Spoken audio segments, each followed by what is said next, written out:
Assalamualaikum warahmatullahi wabarakatuh. Saya Arif Setiawan akan mempresentasikan profesi data science. Data science adalah ilmu yang secara khusus mempelajari mengenai data, terutama data kuantitatif atau data numerik. Bahkan saat ini ilmu data science sudah menjadi satu profesi baru di bidang teknologi dan banyak dicari oleh berbagai perusahaan. Tujuan utama data science adalah mengolah dan mengekstrak data supaya mendapatkan data yang benar. Kebutuhan untuk posisi data science pun telah tumbuh pesat hingga mencapai angka lebih dari 650% sejak tahun 2012. Namun belum banyak orang yang mengeksploitasi kesempatan kerja di bidang ini. Maka dari itu bisa dikatakan peluang untuk menggeluti bidang data science sangatlah menjanjikan. Next, keunggulan data science dalam bisnis. Data science dapat mengurangi risiko dan penipuan. Data science pun dilatih untuk mengidentifikasi data yang menonjol dengan beberapa cara. Mereka membuat statistik jaringan, jalur, dan metodologi big data. Tujuan utamanya adalah untuk memprediksi kecurangan dan menggunakannya demi membuat peringatan yang dapat membantu memastikan tindakan cepat ketika data tersebut tidak bisa diakui. Selain itu, keunggulan data science dalam bisnis juga dapat menghasilkan produk yang relevan. Perusahaan dapat menemukan kapan dan di mana produk mereka dapat terjual dengan baik. Ini akan menjadi pengetahuan untuk perusahaan agar dapat menjual produk dengan waktu dan pasar yang tepat. Data science juga dapat membantu perusahaan untuk mengembangkan produk baru agar bisa memenuhi kebutuhan pelanggan mereka. Keunggulan data science mudah untuk dipelajari. Setiap ilmu memang perlu dipelajari dengan lebih mendalam, dengan maksud agar Anda dapat menguasainya. Masih belum familiar, hanya segelintir orang yang tahu dengan jelas bagaimana sebuah data itu harus diolah dan apa yang harus dikerjakan oleh seorang data analisis berkaitan dengan berbagai data yang dihadapinya. Membuka kesempatan kerja. Dengan adanya keahlian di bidang pengolahan data, maka Anda akan berkesempatan untuk mendapatkan pekerjaan yang lebih mudah. Next. Scope of work data science. Data science melakukan proses analisis data menggunakan berbagai cara dengan algoritma. Untuk menemukan solusi dari suatu masalah yang rumit, data science mengombinasikan beberapa pasang data untuk mengungkap suatu pola.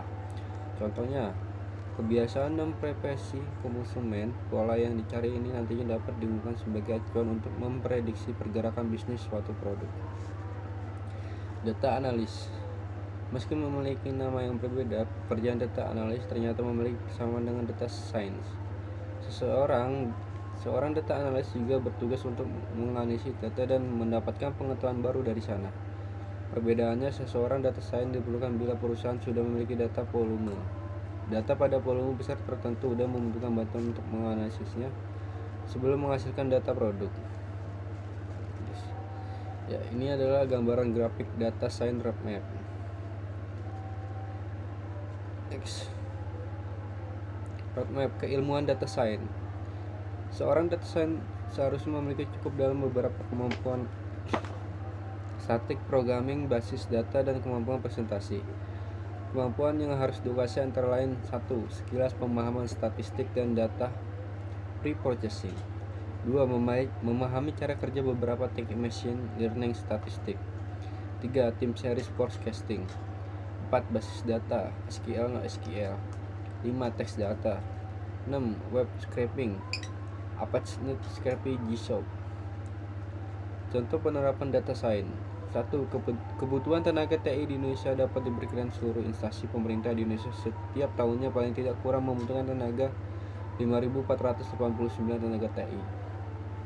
Dalam hal ini, TI, MI, dan sistem akuntansi. Sementara untuk bidang cyber media yang untuk saat ini tidak kurang dari 1921 media, dengan perkiraan suatu media membutuhkan 21 ahli IT. Maka seluruhnya akan tersedia lowongan sebanyak 40.341 orang ahli IT. 2. Penghasilan tenaga TI di Indonesia. Gaji seorang pemula di bidang TI berkisar 900.000 sampai dengan 2.500.000 per bulan. Sedangkan yang sudah berpengalaman bisa meraih sedikitnya 7 sampai 10 juta rupiah per bulan. Sementara di luar negeri, gaji seorang pegawai dalam bidang TI yang masuk dalam kategori pemula berkisar antara US 400 dolar sampai US 600 dolar. Apa persiapan yang Anda lakukan untuk bisa berkontribusi dalam pengembangan data science? Tantangan terbesar yang dihadapi oleh para profesional software engineering di Indonesia adalah kemampuannya membuat perangkat lunak aplikasi yang memenuhi standar kualitas internasional best practice. Pada tahun 2000 saja tidak kurang dari 1,8 juta profesional di dunia yang telah memperoleh sertifikat seperti MCP, MCSE, MCTS, MCSD, CNE, dan CAN. Satu-satunya hambatan Indonesia dalam memacu profesionalnya untuk memenuhi kriteria tersebut adalah mahalnya biaya mendapatkan sertifikasi. Sertifikasi internasional adalah sertifikasi yang berlaku secara internasional dan umumnya dikeluarkan oleh lembaga internasional atau prinsipal pemilik produk yang berkaitan dengan sertifikasi keahlian pada bidang tersebut. Bidang teknologi informasi adalah bidang yang sangat familiar dengan kehadiran sertifikat internasional. Di bidang ini, sulit mendapatkan pekerjaan tanpa memiliki sertifikat internasional. Biasanya sertifikat didapat melalui proses ujian yang diselenggarakan secara independen untuk menguji kompetensi IT seseorang. Ide pengembangan dari contoh penerapan data science yang Anda jadikan contoh. Perkembangan operasi bisnis digital yang sangat masif saat ini pada akhirnya membuat data science tidak hanya dilakukan oleh perusahaan besar saja, akan tetapi startup digital pun mendampingi keputusan strategi bisnis. Sebagai ilustrasi, beberapa contoh penerapan data science dalam bisnis diantaranya untuk membantu sistem bisnis secara keseluruhan. Tujuannya untuk meningkatkan ROI atau Return of Investment dengan membeberkan gambaran tentang aktivitas tertentu. Next. Kesimpulan, dengan kemajuan teknologi yang semakin pesat, semua saling membutuhkan dan memiliki data. Tanpa data, tidak akan ada data yang bisa diolah untuk memenuhi kebutuhan manusia secara akurat.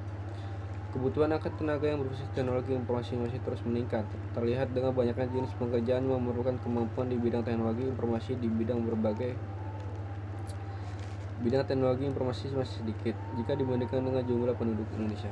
Ya, sekian, terima kasih.